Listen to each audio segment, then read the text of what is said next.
after he disowned me for being adopted. Plus update. Original post. I, 20 female, was adopted when I was 16 by my half-brother and his wife, who were in their late 30s at the time. They already had 6 children when they adopted me, but it was never an issue. They have treated me like their own kids since they met me and later adopted me. So did all their other kids. Except for one, their golden child, who is 4 months older than me. We will call him Chad. Chad has always been an insensitive a-hole to literally everyone, including his other siblings. He would literally fistfight our older sister, say horrible and mean things to everyone and get away with it. He also had extreme anger issues that would cause broken doors, holes in walls, etc. He also got to do everything me and my sister were never able to do. Got a free car, go out at night, etc. When we were still in high school together, during high school, he got up in front of our whole class one year and told everyone I wasn't his sister and never would be.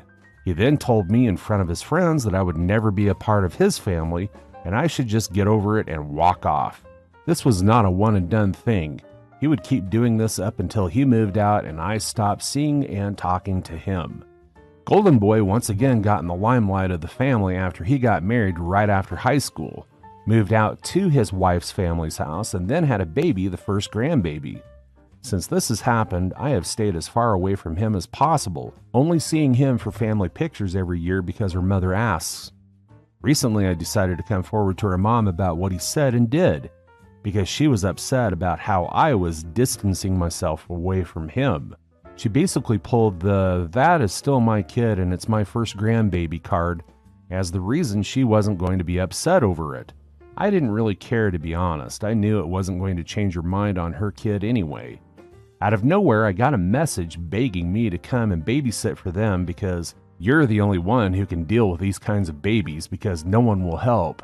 Apparently, they were weaning their kid off of breastfeeding and the baby is extremely clingy because of that, and the fact that the mom is a germ phobia who has basically isolated this kid since birth.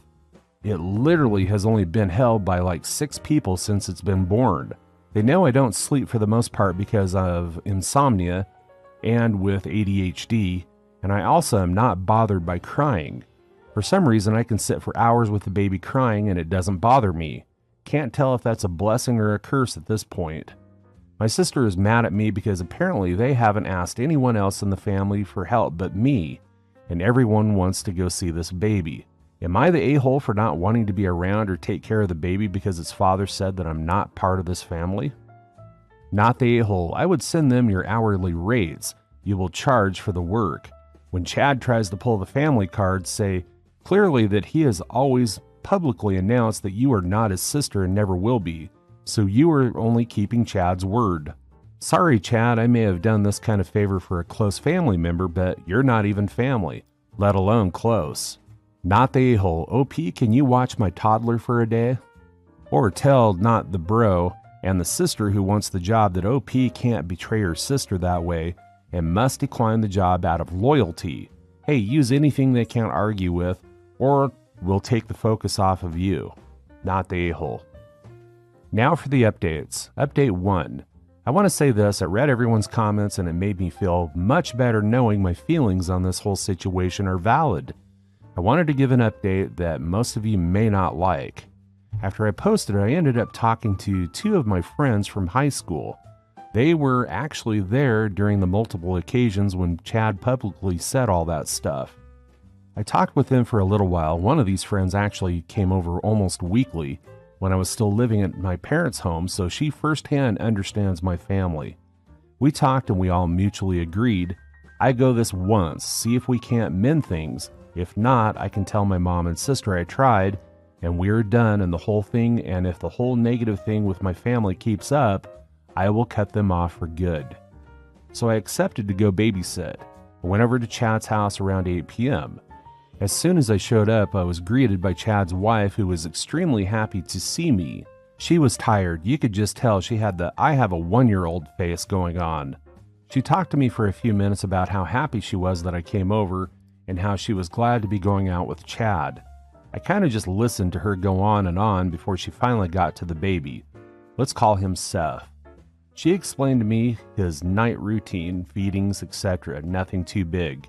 Then she got to the end where she started going on about how he was having crying fits at night and how he wouldn't get to sleep until mid-morning. I was a little on that, but all babies have different routines, I guess.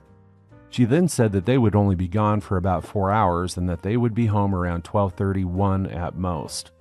After this, Chad shows up from their room, literally starts talking to his wife, looks at me, and then just kind of looks over me for a minute and gives me a small wave and nod before heading out of the house. His wife follows and simply tells me to call or text if I need anything.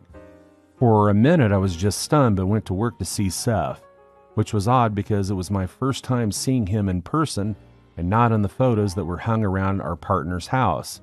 In person, he is the cutest little baby ever. He was fine the whole time, and he only cried because there was no one in the room, not because of the weaning. By this time, it was around 11:30, almost 12. I would check the clock every few minutes just to see what time it was. 12:30 rolls around, and I'm like, should I text them?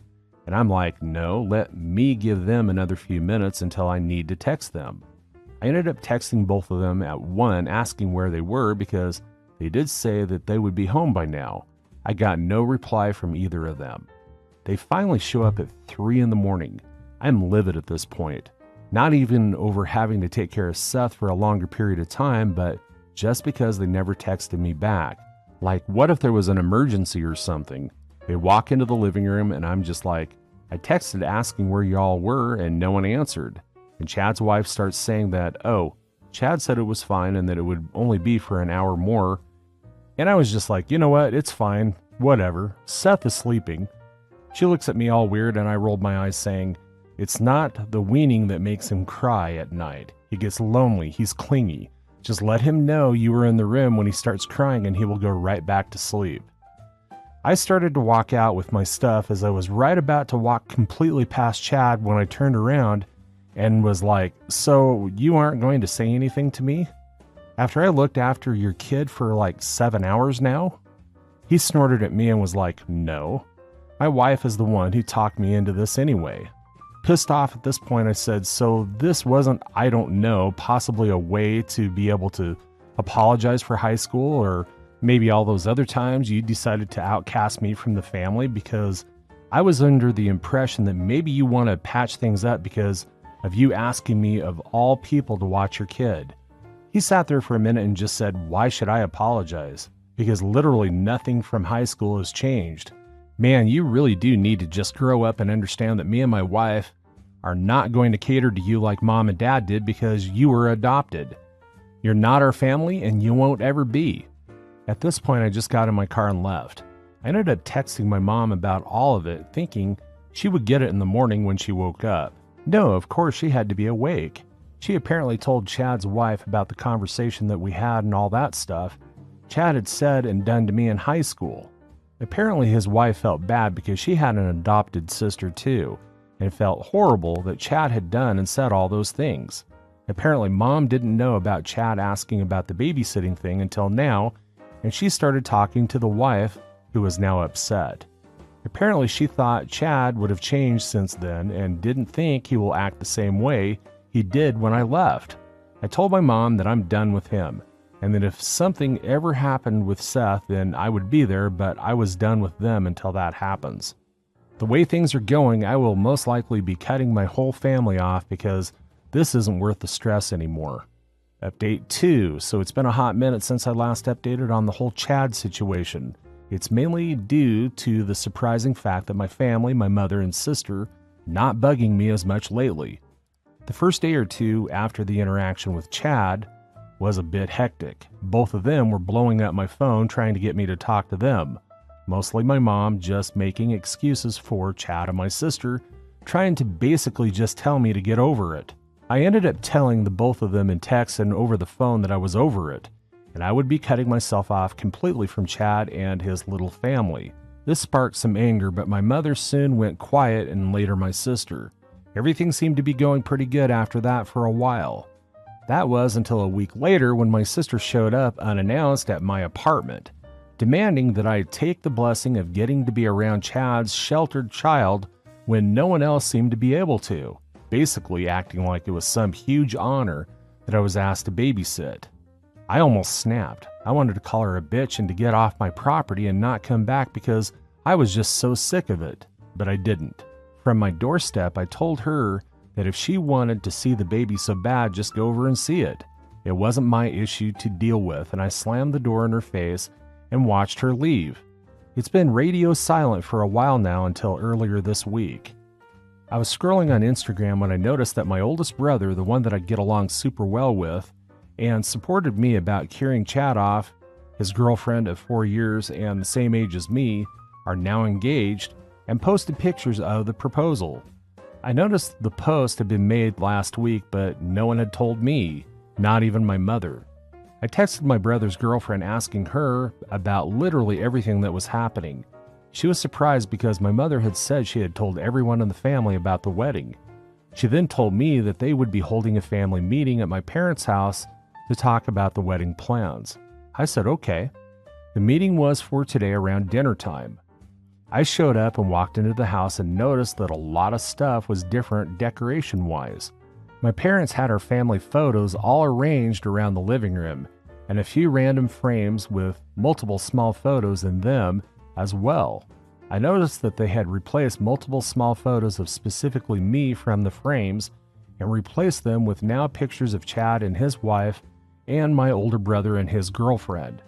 What were maybe 6 pictures of me on any of the walls, there were now 2, a baby picture of me and my high school senior photo, that are now in the hallway, not even in the living room. I ignored it and didn't say anything. After a while, everyone showed up except for, of course, Chad, who my mom pulled that he wanted to spend time with his baby, BS.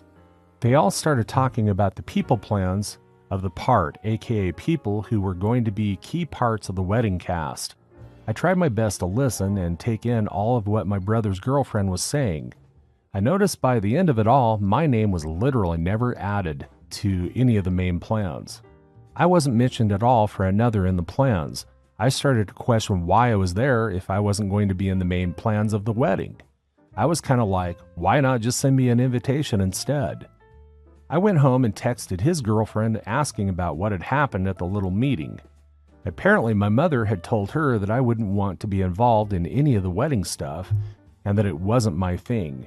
She called me unfeminine and that I wouldn't like doing any of the kind of bridal stuff because I'm not girly. She then said everything was set in stone now. My older sister is going to be the bridesmaid and my little sister is going to be the flower girl. My little brother will be the ring holder and my other little brother and Chad will be groomsmen. And apparently my mother also told her that because of what had happened with Chad, that I shouldn't be at the family table but at the guest table. I will just be another guest at the wedding. I didn't really say anything back because it hurt. It hurt that my mother would say that about me, and that just because I myself didn't do a lot of girly things in my spare time, I wasn't going to be able or enjoy doing something like a wedding or be a bridesmaid. I can't believe she would say that about me. To be honest, I don't know if I'm even going to go. The wedding is scheduled for the end of the year. It sounds stupid and petty, but this hurt me. It hurt that I'm being outcasted, most likely due to Chad once again. And as I am typing this, my sister is texting me about how she is helping plan all the bridal stuff. Honestly, I'm going to leave it off at this for right now because I don't know how to even feel, if you know what I mean right now. In the next day or so, I might update when I feel up to it. Update 3. I don't even know what to say. I didn't expect to update again so soon, but I just got the news from my older brother's fiance. Chad's wife is pregnant again. Update 4. It's been a minute since I updated. I would say it's because everything is going great, but I would be slightly lying. Things have only mildly gotten better for me since the last update. I have moved even farther away from my parents since the last few updates, in part to hopefully try and start a process of trying to cut them off from my life. This has worked a bit, but not enough to actually make me feel any better. They, mostly my mother, have still decided to take time to bother me and showing up at my new place and only giving me a second of a heads up. There is no update concerning the wedding. I have only gotten an invitation through the mail. I'm not going to try and press it anymore. I'm going to go, but I will most likely leave after the ceremony and not stay to hang out with anyone. The Chad situation has only grown by the fact that over a group chat, they decided not to have any kind of gender reveal or even a baby shower. They just announced that they are now having a girl. Don't want to be an ass, but Chad's wife stretched the fact that Chad randomly made her get up and go get an ultrasound to find out the gender. She acted like she really didn't want to do it. Apparently, they went to one of those fancy ultrasound places where you get fancy models of the fetus and a high-tech ultrasound pics. Chad also announced that he is going to college now and asked for a $1,000 loan, which they gave to him. They have always stretched that they will never loan money to any of their kids. My stomach turned when they happily gave him the money. But they wouldn't lend me $20 for school books when I went to college. They refused to help me get into college. I muted the group chat. I also found out that my sister has possibly outed me to my mom. I came out when I was in high school as being bisexual with a preference for women. This didn't go well, to be quite honest, as my mom pulled, "I have a lesbian cousin who is married to a woman," followed up by a homophobic story about her friend and how she traumatized her in college by taking her to a gay bar and she got hit on by another female. Not great. My brother fully believes that my love for women is trauma-based because of the abuse I faced from our bio father. My heart was broken when all this came to the surface, knowing they both truly wouldn't support me. They would only lie to my face about being uncomfortable by my life. I basically promised myself that I would never tell them if I got a female partner, in hopes of saving not only my feelings but my partner's feelings in the long run. It makes me extremely uncomfortable to think about them looking me in the eyes and believing everything that they told me concerning their feelings about my lifestyle. I fear my sister has told her mom about me dating a female now that I have moved further away from them, something that I never did while in the house living with them. I noticed on my girlfriend's Instagram my sister had liked one of the pictures of me and my girlfriend. My girlfriend, after hearing all of this, supports me about not posting pictures of us seeing, as she knows that my family follows me on Instagram. My girlfriend has not tagged me in any pictures on Instagram, so my sister had been looking through my friend on Instagram. Not even a week after the photo was liked, I had to see my sister in person for something. She started to make awkward comments about my dating life and if I was seeing anyone, which I only said maybe and left it at that. 2 days later, my mom is showing up at my front door with some store-bought cookies, asking me if there's anything I want to tell her. I brushed her off and didn't say anything. She then left and hasn't said anything else to me. A few hours later, my little brother texts me asking if I had told mom about me dating because she apparently is going crazy about how his dad is just telling her that it's just a trauma response. I haven't told anyone about me dating, so clearly someone told her about me dating, especially the fact that they are bringing up that I'm dating a female. I honestly don't know what I'm supposed to do at this point. I am trying my best to cut them off. My girlfriend is telling me to not to think about it too much and that we can get through it together. I honestly don't know where I would be without her at this point because she is the only one keeping me sane throughout this entire transition. This update isn't anything grand, but it's something. I wish I could fully say that my life is getting better, but it's only getting better at a snail's pace. At the moment, all I can say is thank you to everyone who has been supporting me throughout these updates. Everyone's input has actually made me see how messed up and how wrong my family has been in treating me and how I shouldn't be letting them continue to lead my life and invalidate my feelings. I hope to update after the wedding in a few months. Story 2. Am I the a-hole for ditching my assigned bridesmaid at a wedding for one that is younger and a different race as me? I ended up leaving the wedding early. One of my good friends from college was getting married. Call him Tom. To his wife, call her Liz, and asked me to be one of his groomsmen. I was honored. I haven't seen him in a while because I live across the country. When I arrived to his city, I was assigned a bridesmaid. Call her Kelly. Now, Kelly is a lovely woman. However, I think we are only assigned to each other because we are both black. Liz starts telling me that we are both single and perfect for each other, but there was nothing to indicate that at all besides us both being black. I should add as well that Liz has had a lot more bridesmaids than Tom had as groomsmen. The first night, the entire wedding party went out and it became clear that Kelly wanted to hook up. I was not into her at all, so I kindly turned her down. She then starts interrogating me as to why. I try to give a generic answer, but she starts listing off all the reasons why we are so perfect together. I end up saying that I don't do the whole short-term type thing. As we both live in completely different states, there is no future here. She ends up cooling off, but then tells me that she respects me more than that, and that I'm a stand-up guy and the type of guy that she's looking for. During the rest of the time we are there, one of the other unmatched bridesmaids, call her Jen, starts messaging me privately and we hit it off. The next day, wedding ceremony goes well.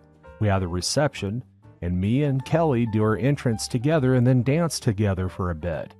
After a bit, I go to the bar and Jen and I start to dance. At this point, Kelly is giving me dirty looks. I just ignore it and continue having a good time.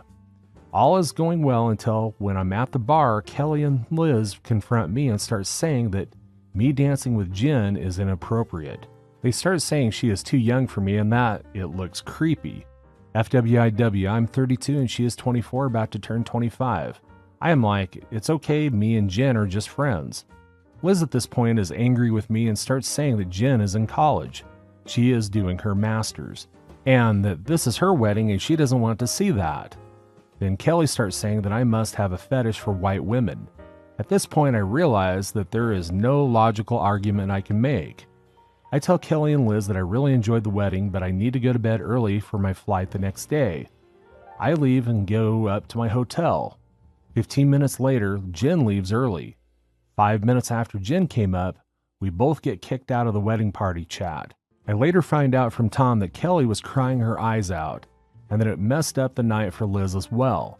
He told me that he isn't mad at me because he told Liz from the start that Kelly isn't going to be my type, but instead Liz really wanted to see Kelly hook up. At this point, I feel terrible that I made it so Liz was not able to enjoy her special night. As for Kelly, I just wish she got no means no. Now for the top of advices. Not the a-hole. This is some next level psycho shit. Let's put the black people together. A woman in her mid-20s is too young for a man in his early 30s. You must have a white girl fetish. These people need mental health. Respect to you for just walking away. I'd have been calling everyone out on their BS. I hate when people think that just because you are the same race, you are meant to be. I was at a wine tasting with a friend. I'm Indian, and then there's this Indian guy there, and we were the only non-white people there. I found him annoying and moved on to a different table whenever he was around.